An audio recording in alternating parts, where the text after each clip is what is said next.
More. Let's cross to Abidjan and correspondent Hannane Ferdjani. Hannane, the defense saying that this is a politically motivated decision. Absolutely. The defense is saying that this is politically motivated. And actually, Guillaume Soro himself has said that. He just minutes from now reacted on his Twitter account and published a statement titled, "I will not give up the fight." In this statement, he said, and I quote, that this trial, this verdict was politically motivated and that the goal was to put an end to his political project. So we can expect, and we also heard that from his lawyer, that the Soro camp will not just accept this decision. They will appeal it. They are saying that basically the case that heavily relies on, audio recordings of Guillaume Soro, that the security service of the Ivorian security services have obtained are purely manufactured, and they will defend themselves and use all national resources that they can, but also international instances to simply appeal the case. What more do we know about the facts in this particular case?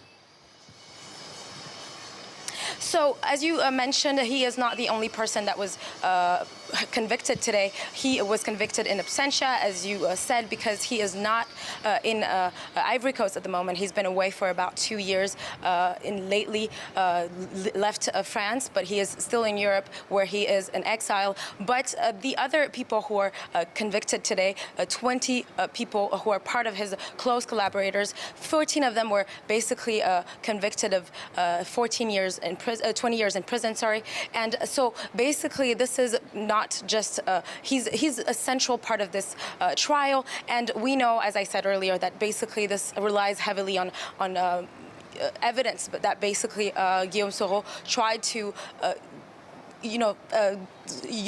just like to raise this insurrection and to just destabilize power.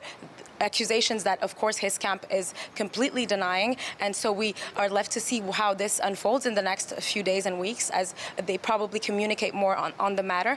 We are also seeing that this as having ramifications on the political sphere because, as you know, the relationship between Alassane Ouattara and former President of Parliament Guillaume Soro has been very difficult, as you mentioned, because according to many observers, he and his presidential ambitions basically drove their relationship to that stalemate and that particular point of rupture that we've seen recently. And so we are left to see how this pans out for the political agenda in the next few days and weeks. Hannane, we were wondering a week ago, and you joined us for that special edition when Laurent Gbagbo returned to the country after 10 years. Does it make it easier or harder for Alassane Ouattara to reconcile with the opposition, this ruling?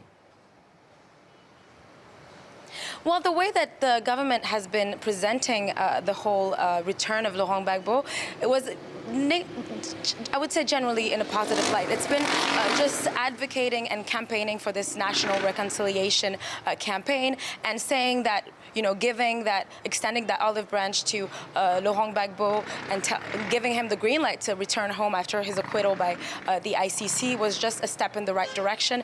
A lot of observers are seeing this as, and also the Laurent Gbagbo's camp as a step in the right direction that just will help in how he, the President Alassane Ouattara interacts with the opposition. Now, of course, this turning point or this decision by the Ivorian court to simply convict Guillaume Soro to a life imprisonment sentence might change the deal a little bit. That kind of contradicts the rest of the political discourse that we've heard in the last few weeks and months. So we're left to see how this is actually going to affect how he leads the national reconciliation campaign.